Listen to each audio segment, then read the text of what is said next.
What's going on, Muscle Monsters? Align Gonzalez here, and today I want to talk about linear periodization, non-linear periodization, and how you can set up your progression, right? Now, what I've noticed is that a lot of people assume that because you're following linear progression, linear periodization, that you can expect linear progression. Or if you're following non-linear periodization, that the progression can't be linear, right? So here's the deal. Linear periodization is what most people do when they first start out, right?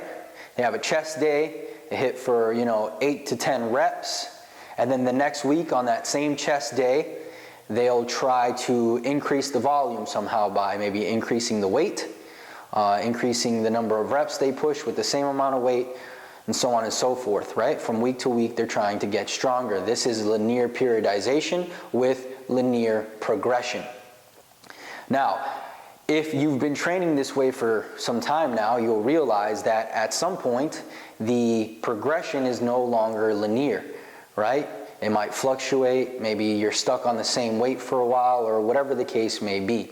This is probably a good time to switch to a non-linear periodized training program, right? This is where the intensity or the volume changes, not necessarily from day to day, but depending on your training program, it's going to vary. So I'll give you an example of non-linear periodization.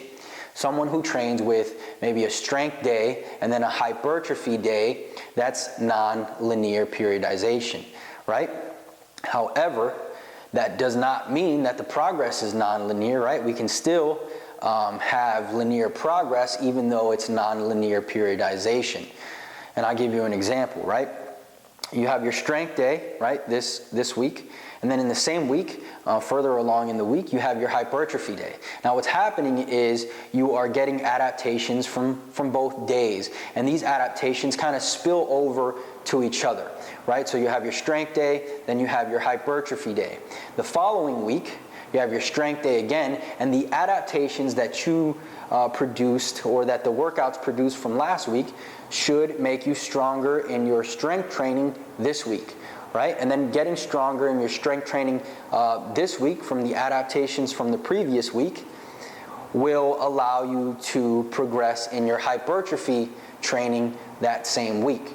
So you are still progressing in a linear fashion from week to week, right? So the point of this video is, one, to clarify that just because you're following linear or non-linear periodization doesn't mean the progression can't be linear. It can, right? And that should be the aim, especially for people who are within their first, 2 to 4 years of training.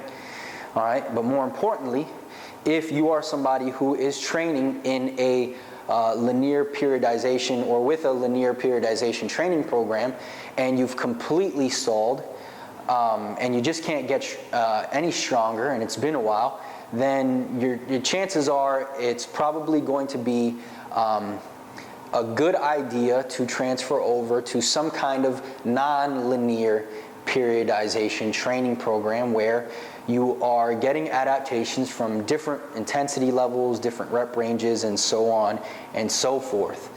All right? So that's pretty much it, guys. I hope you enjoyed.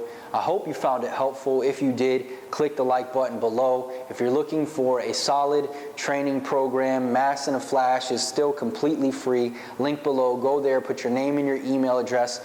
You'll get instant access to that program. Subscribe for more videos, and I will see you in the next video. Peace.